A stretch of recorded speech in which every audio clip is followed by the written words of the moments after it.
again today. Drop a hi in the comments if you're here. We're just waiting on my dad. I'm not sure where he's at.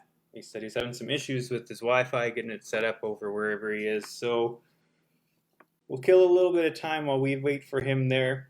I did want to go over a couple of things before we start. Like last week, gotta thank Ashley over at 204 Comics. He supplies our comics to us for these reviews, and it's super helpful. He gets us a little sneak peek at stuff, and I gotta say, this week we've got a mixed bag. There's some good, there's some bad, but there was a lot of stuff to go over this week, so we had to knock it down to, I think we have about 10 or so, 11. But first, I want to show off our exclusive. I know we showed it at the end of last week's video, but we've got the Department of Truth number 11. We've got the covers here, one by Casey Parson and the other by Mike Ruth. These are awesome. We've been waiting on these ones for probably since about July or so. You know, it's becoming July. I think it was probably closer to April. But these ones we've been super excited to share with you guys. So there they are. We've also got the Rick and Morty, wherever those are. Let's see here if I can pull it out.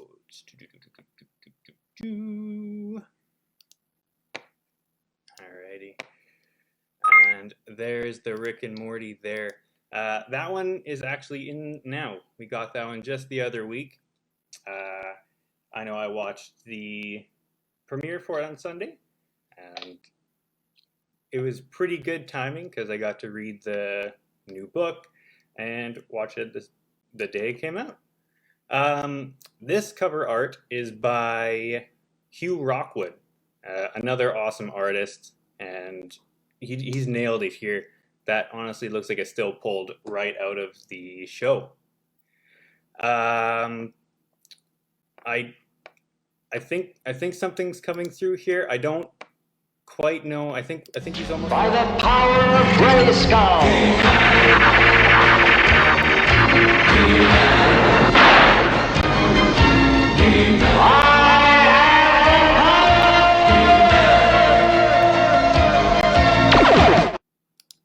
Can you hear me now? Yeah. What's going on over there? You look set up. You don't look like you're at home. No, I'm actually on location this week with the restrictions starting to lighten up a little bit. We're able to do some traveling. So I decided to sneak off over to the Castle Grayskull. You know, kick it back for a day or two before I have to go back to work. So I figured I'd head out to Castle Grayskull for a day or two. We're better to vacation to, I guess. Yeah, get a little bit of everything. All right. Well, now that we've got you with us, where are we going to start off? I believe our first book up tonight is Vinyl. Yeah, Vinyl from Image. It's the start of a 4-issue series.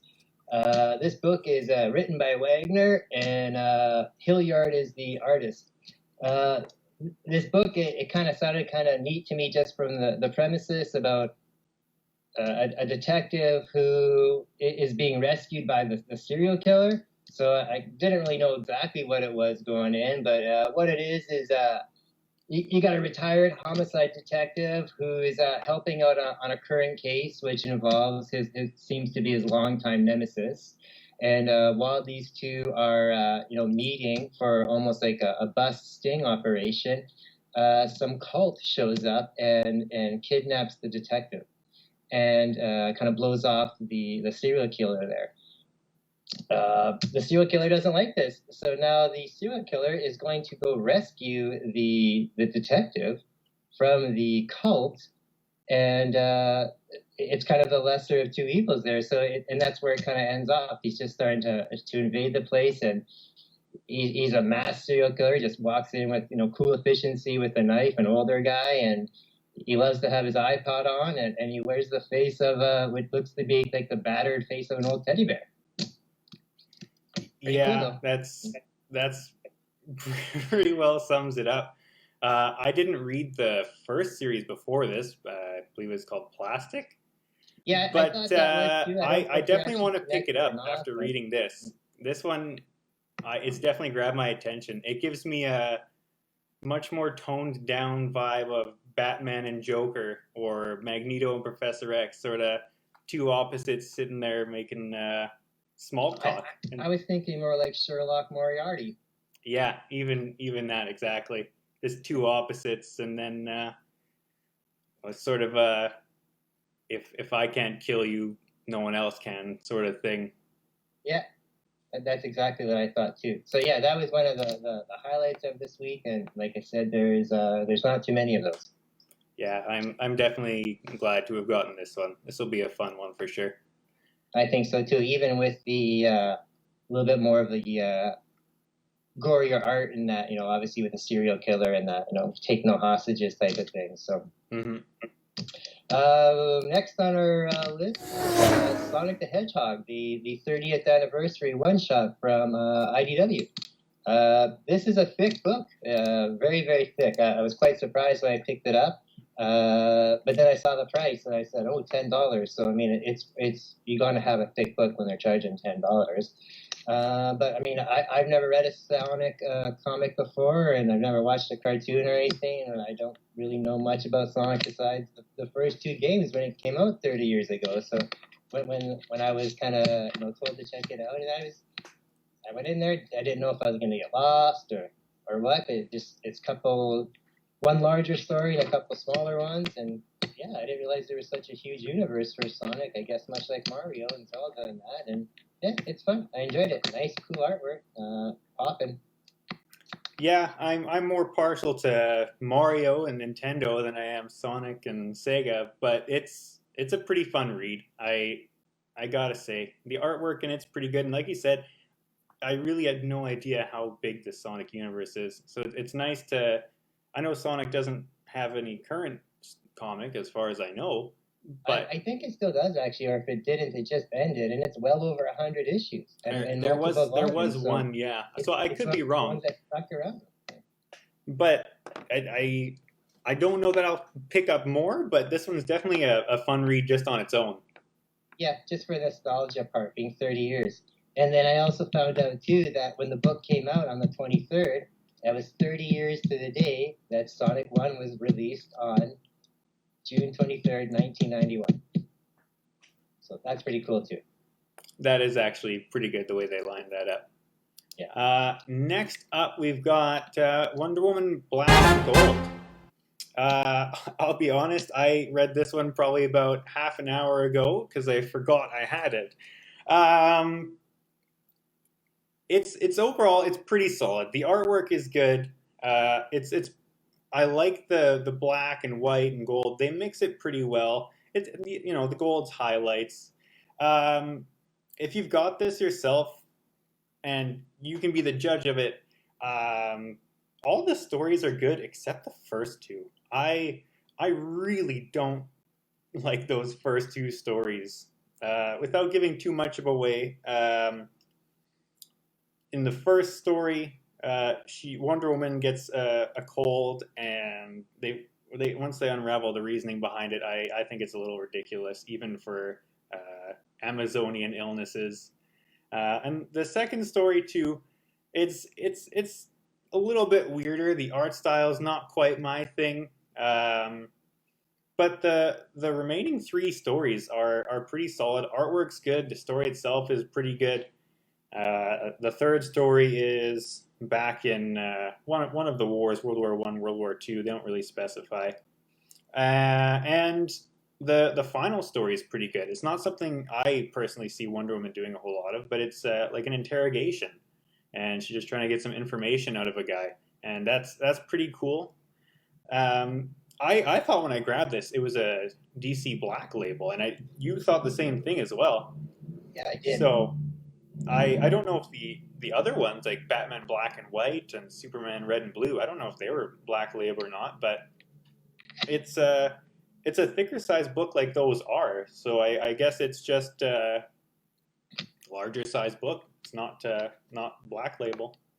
Yeah, I thought the same thing too. I had nice artwork and stuff like that, but that's the only reason I wanted to read it, just because the artwork. I know that the stories they're interesting, but nothing too special. But it seems like I wanted to see the coloring because of all the books. You got your red and white, and then your black, or your red and white and blue with Superman and that, and Carnage and a blood red. And so I wanted to see the black and gold, and it looked cool. But yeah, the stories, nothing stood out. But again, it was neat to see. Yeah. Next, I believe we have Good Luck. I think we have very differing opinions on this one, and I think I'll probably see a lot of that. I got about 5 pages into this one and had to put it down. I did not enjoy it. And don't get me wrong, the artwork is good, and I'm sure the story is solid, but it's just not my thing. There's paragraph upon paragraph upon paragraph. There's more white on the page than there really is anything else. But I know you liked it, so we'll hear what your counter. I won't say that I liked it. I wanted to like it because it sounded kind of neat, the premises. You got Good Luck from Boom Studios, 4-issue series. Boom usually has great stuff, and I agree with everything that you said. No, the artwork's cool. It reminds me of They Find Them When They're Dead, or We Only Find Them When They're Dead, which I think it might even be the same artist now that I look at it. Simone. You got Ermin on the writing. The premises, it sounds kind of neat. You get at the beginning of the story, you got the god of good luck and the god of bad luck kind of coming down to earth and just kind of going around doing their thing and causing good luck havoc wherever they go, and then bad luck havoc wherever they go, and then they kind of get together and have like a meeting of the minds there, and then it flash forwards. I think it says like 30 years or something, and then you're in this world that's like.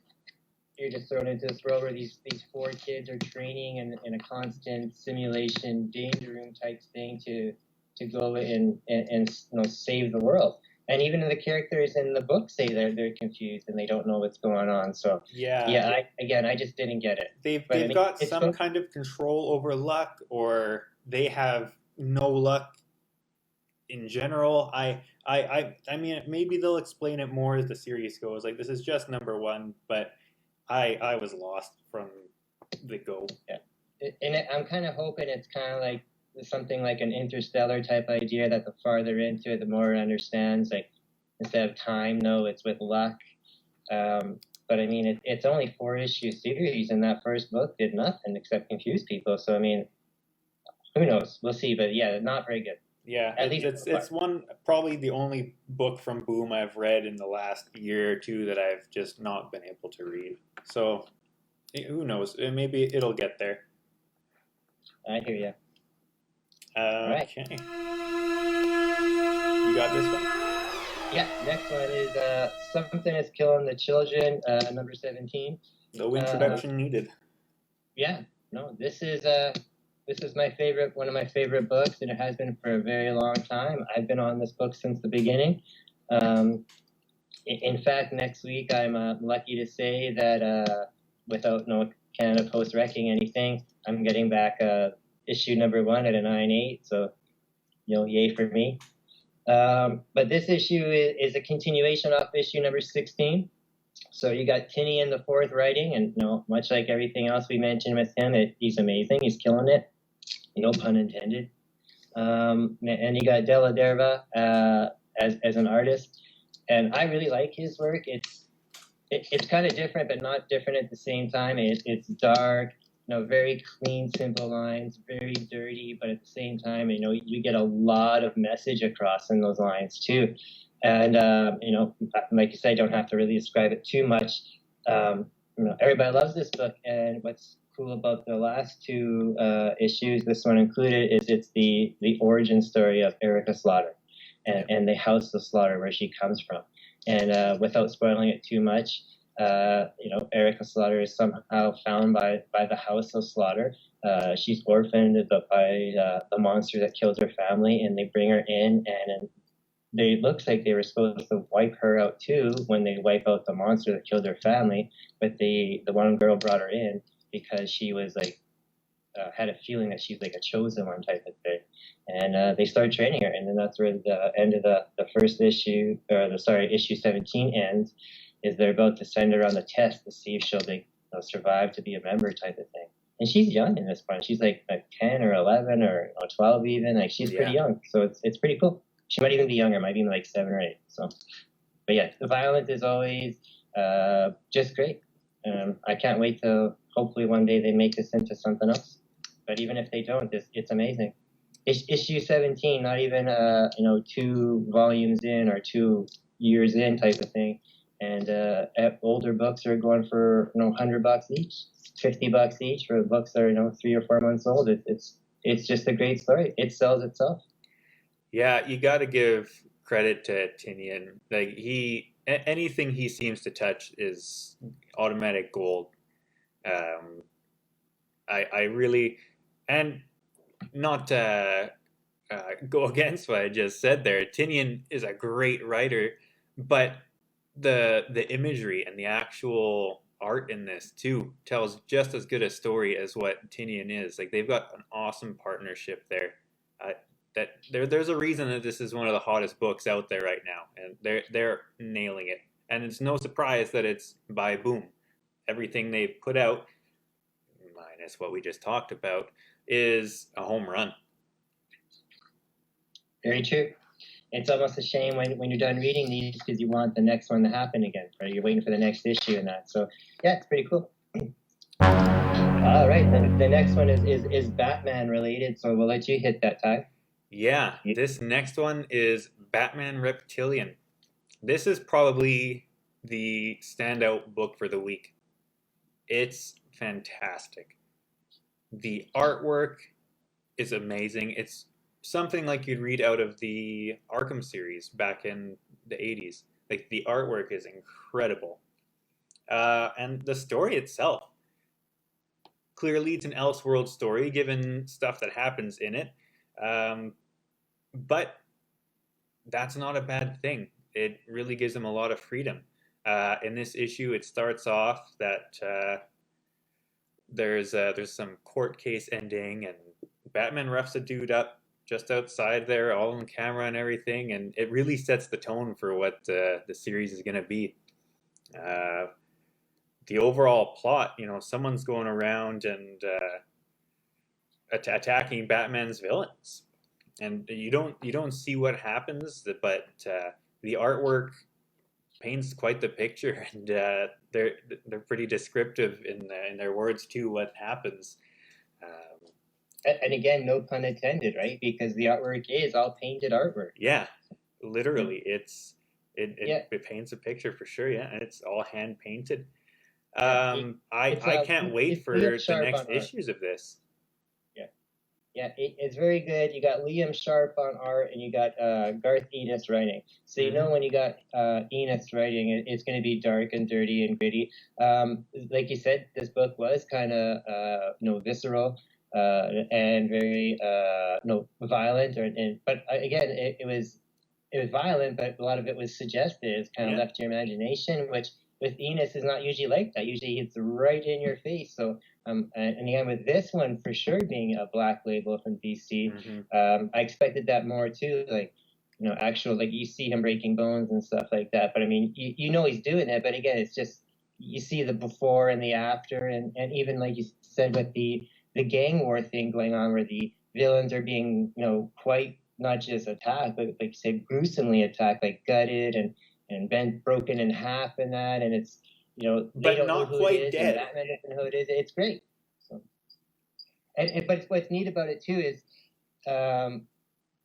it's more than just that. It's like what seems to be happening is when these guys get together, or it seems like right before all the throwdown happens, everyone kind of gets this amped up feeling of like a surge of like just all their emotions go crazy, and it's almost like I'm thinking it's like a pheromone thing, and It that's why really it's called reminded reptilian, me something to do with of that. So Kingsman, in that scene yeah, in the church there where yeah, he dials it up and everyone goes crazy. And from what they describe, because again, it's more tell, don't show.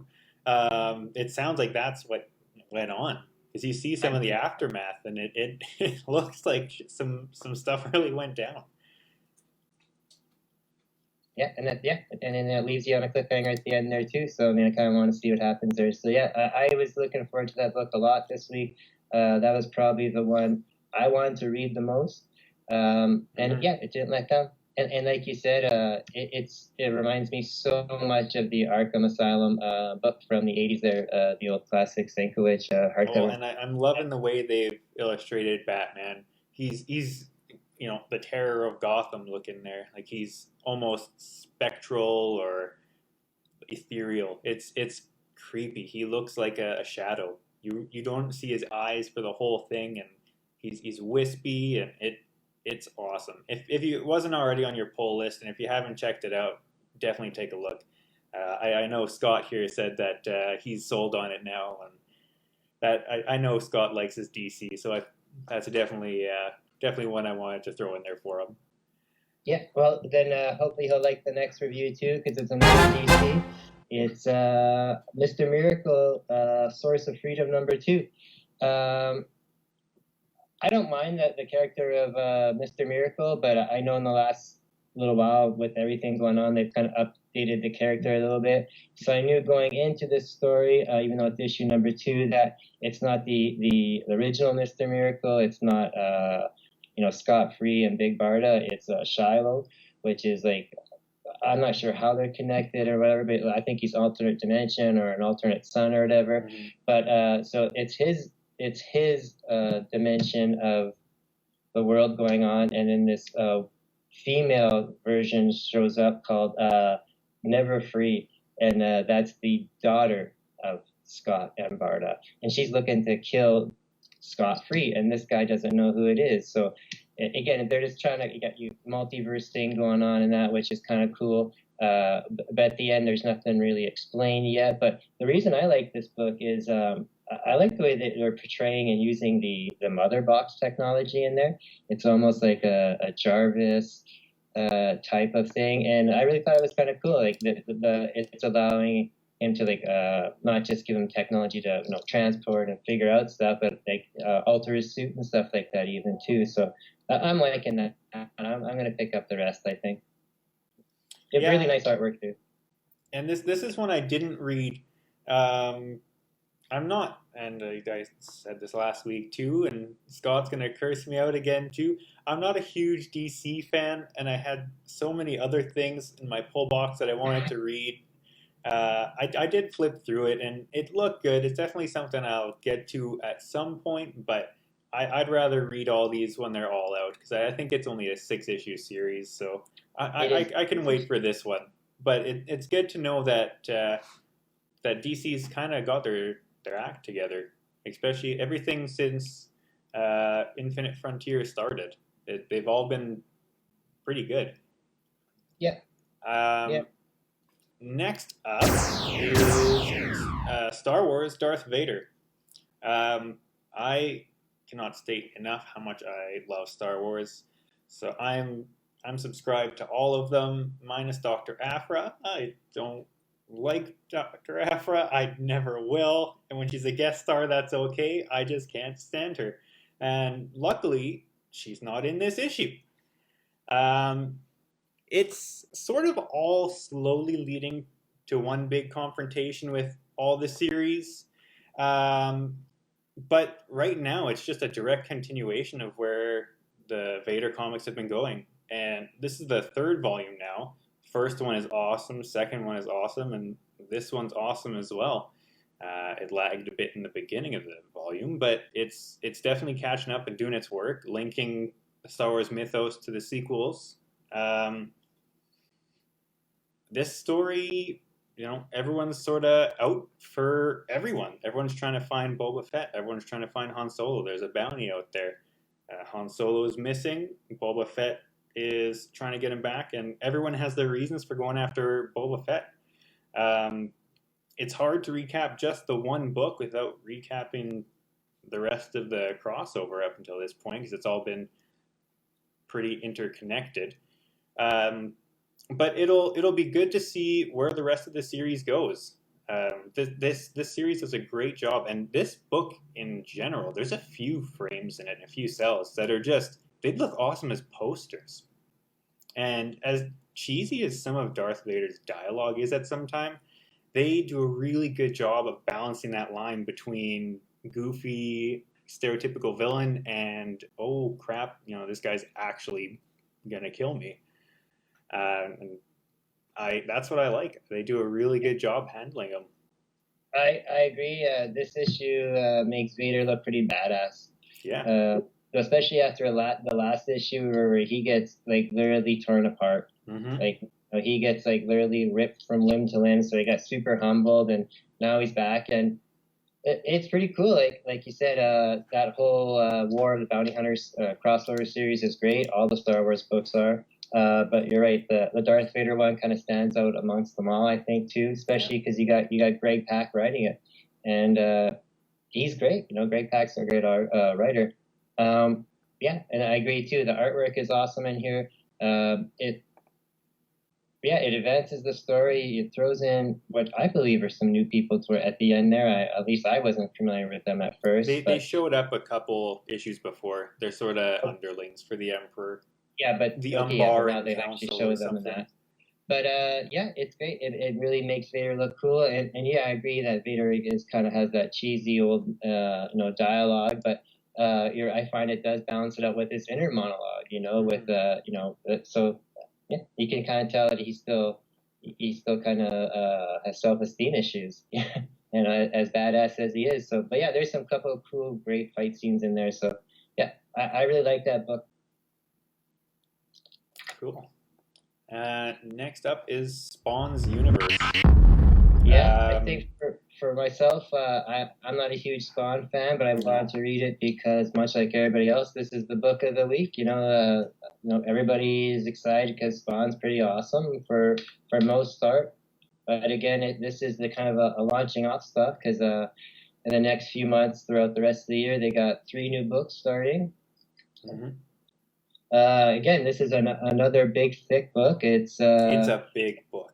It's thick. It's thick. But again, this one, which is surprising, and I don't know why other companies can't do it as well. This book's only $6.99, mm-hmm. And even for Spawn's regular books, they're only $2.99. So I mean, if they can do that, why can't the rest of them do that? But again, when compared to Sonic, the books are almost the same size, whereas this one's half the price. Sonic is almost $10, and this. Yeah, it's quite the price difference. So this one is a one-shot prologue, again, to, like I said, the new series is coming out. King Spawn, you got Gunslinger Spawn, and at the end of the year, you got a new team book coming out called Scorched. This issue pretty much picks up right after Spawn 318, with all that stuff going on. And there's not really a quick way to summarize Spawn.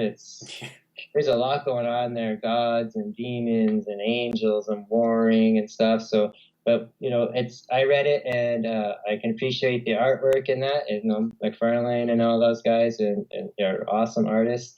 I was able to read it and kind of know what's going on, but I didn't understand a lot of it because of the backstory and stuff. But the new characters and the small stories at the end make me want to maybe pick up the new ones coming out. So I think it did its job. Yeah, and that's pretty much exactly what I want to say too. Like, I really don't like Spawn, and I never have. I've picked it up before, and there's just something about it that I can't get behind. The biggest draw for me is McFarlane's artwork, as I'm sure that was everyone in the beginning. And like you said too, it was confusing because there's 318 issues prior, but once you get to the later part of the book, when it starts jumping into Gunslinger Spawn and the other characters there, those ones are genuinely interesting, and they're not long. They're a couple pages, just little intros, but it's definitely enough for me want to take a look at those rather than the back catalog of 318 books that I probably won't enjoy anyway. Yeah, I thought the same as well. All right, we got 2 more books left. This week was very DC heavy. The next 2 books, again, are we got Checkmate #1 from DC. It's the start of another 6-issue series. Seems like there was a lot of 6-issue series being tied in with the new Infinite Frontier, which I don't, coincidentally is the final book. This book, I didn't really have too much expectations going in, and then when I sat down and saw that Brian Michael Bendis was the writer for it, I kind of felt even more lower expectations. But I knew with Maliv drawing, it was pretty good. Would be some good artwork, and you got a new team of people, and it's a neat team of people. You got quite a pretty cool lineup. Compilation of people there. They all kind of play off each other, kind of neat in that, but we'll see how it goes. I like it because, or not to say I like it, but the one reason I want to read it, and one reason I probably will give another few issues to check out, is like I'm always a big government conspiracy type of guy, like who's behind who type of thing, and the X-Files and stuff like that. So that's what this is about. It's Checkmate is kind of like a shield type of organization. They've gone in and kind of overtaken, and now they would kind of police all the organizations, and and that's what they're doing, and they want to kind of still overthrow the other main group that's kind of overtaken all the bad guy organizations, which is Leviathan. And a lot of people don't know about Leviathan because it was such a crappy story of that arc a summer or 2 ago. So it's a little confusing because most people don't know what's going on when you read it. And I think a lot of people kind of found it boring, and they probably won't follow it again. And I think, most people won't probably read the next issue, but I want to check it out, just see where it goes. Yeah, just jumping into this, I did feel a little lost. It felt like they were referencing a lot of stuff that had happened before. But it didn't stop me from reading it. Like, the characters they have, the team is pretty good. Like, they've got Lois Lane, Mr. Bones. Director Bones. Oh, Director Bones. I think he's now Director Bones. You got Green Arrow, and Green Arrow is always a favorite of mine. And you got, not the Spectre. What's her name? Renee Montoya. The Question. The Question. Yeah. Yeah. So it's a pretty good lineup. I'm interested to see where it goes. It's got a pretty interesting story to tell, I would think. Yeah, you got some characters that I wouldn't typically think of putting together. Like, who puts Lois Lane on a super team? Well, I like the idea too of I don't know if it's like an enemy because she's kind of like a third party triangle type thing with Talia al Ghul and the League of. So we'll see where it goes. Yeah, and then last up is the titular book, Infinite Frontier. This is the culmination, really, of everything that they've restarted, or not really restarted, but meshed all together again in their multiverse. And it kind of follows this team that's sort of policing the multiverse, I guess, now is the best way to put it. Yeah, it's the introduction to a new team, really. Yeah, much like we were talking about Checkmate there and stuff, or like in Marvel, you got your sword and your shield and stuff. You got this team here who, like you said, are gonna, from what I understand, they're gonna take care of all kind of issues that happen within the multiverse. So anything that's gonna disrupt the multiverse. Mm-hmm. And it's got a different team as well too. You got your Captain Carrot on there. You got Roy Harper on there, and that Captain Carrot is nightmare fueled where they're drawing him in there. Yeah. He looks like something out of a horror book, but he talks like Michelangelo from Turtles. So it's definitely a look for him. Not your old Captain Carrot. But yeah, then you've got like Guy Gardner, and you've got the Flash. You've got that Black Superman there. Everyone's picking up his first appearance. He's gaining a lot of steam, not only for movies, but He's heading up a team here, so he's going to be a bigger part of the DC multiverse as a whole. Yeah, it's I enjoyed that one too. Yeah, I like they also had the reintroduction of the villain Psycho Pirate, which I always thought was a cool villain, and I thought he could be used pretty cool. And I don't know, they updated his uniform a little bit. It's black and gold now instead of the red and yellow and blue or whatever. But I mean, it's still kind of cool. It's a little less ridiculous, but it's well. still, you can still tell who it is even without them saying. And they're probably leading to another Crisis event. I mean, let's be honest, that's DC's favorite thing. And who better to reintroduce a new Crisis than Psycho Pirate himself? Yeah, it's very true. And they also have, like, without being a spoiler too much, you got Roy Harper in there who has come back from the dead. And a lot of the stuff going on keeps referring to that. And at the end of the book, he seems to become a champion of the dead. He becomes what looks like to be a Black Lantern. Yeah, that's interesting because I didn't even know he was dead. I know he's died before, but I didn't know he was currently dead until this, and then that kind of solves that issue.